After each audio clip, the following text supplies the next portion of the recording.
Hi, good evening. This is Shauna's Avenue with the news. Detectives assigned to the St. Catherine North Police Division are searching for men who reportedly posed as passengers and robbed a taxi operator in Spanish Town of $60,000 and other items, then threw him from the vehicle.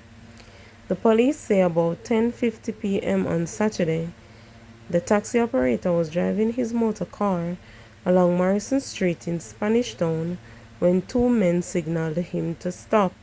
Upon boarding the vehicle, one of the men brandished a gun and the other placed a bag over the driver's head.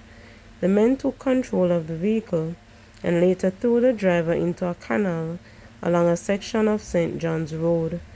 The hoodlums sped away with the vehicle, which was later found abandoned in the vicinity of G.C. Foster College.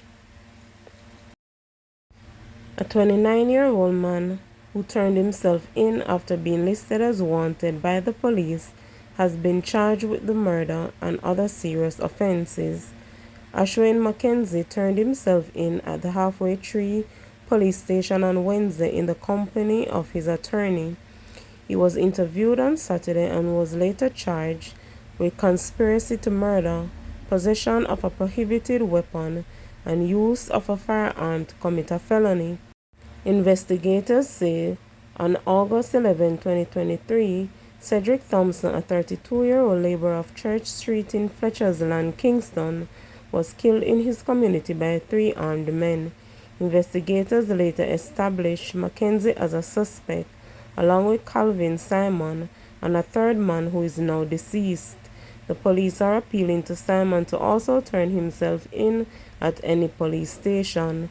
Members of the public who can assist investigators are encouraged to contact Crime Stop at 311, the police 119 number, or any police station. One woman has been confirmed dead after a Nissan bus crashed in Fern, Gully in St. Anne on Sunday afternoon. Her name has not been released. She was one of 23 people on the bus, which was carrying persons on an excursion to Ocho Rios. The police say the bus was traveling through Fern Gully when the driver lost control of the vehicle, which then crashed into an embankment.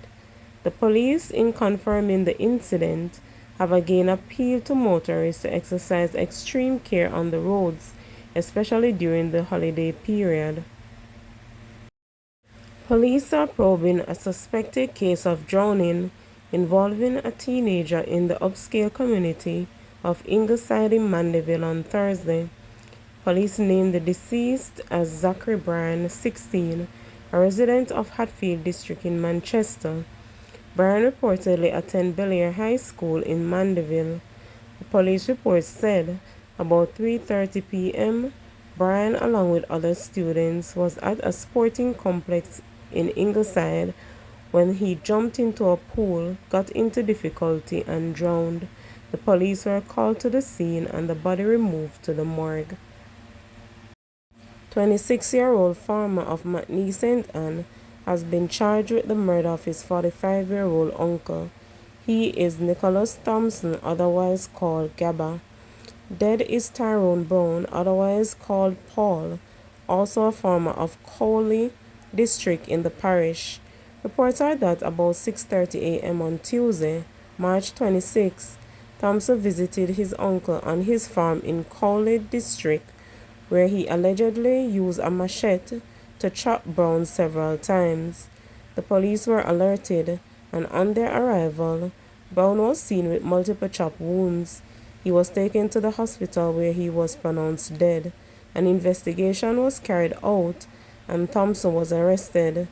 He was charged after he underwent a question and answer session in the presence of his attorney. His court date has not yet been finalized. The Jamaica Council of Churches is imploring Jamaicans to use the story of the resurrection of Jesus Christ to look to the future with hope rather than being riveted to the past. In its message to mark Easter, the JCC said, "The historical fact and pronouncement of our faith is that Jesus has risen from the dead and become the first of those who have fallen asleep to make an appearance. This reality points our attention to a world that is shrouded in the shadows of past injustices, falsehood, abuse of power, the neglect of human beings, hospitality, and violence. Therefore, as a people whose faith is in the resurrection, we cannot close our ears to the many cries that rise from the cracks of our nation, seeking, calling, crying, "Save us." Indeed, the Church, as representatives of the risen Christ, has been called to be beacons of light, ambassadors of truth, the voice of the voiceless, and the physical embodiment of the love and compassion demonstrated by Christ on Calvary's cross, the JCC added. Asking whether it's nothing to you that Jesus died, the JCC noted that many were the onlookers that gathered around the foot of the cross. For us, however, this is a posture and approach that must be rejected, for we cannot be mere spectators to the plight of the oppressed.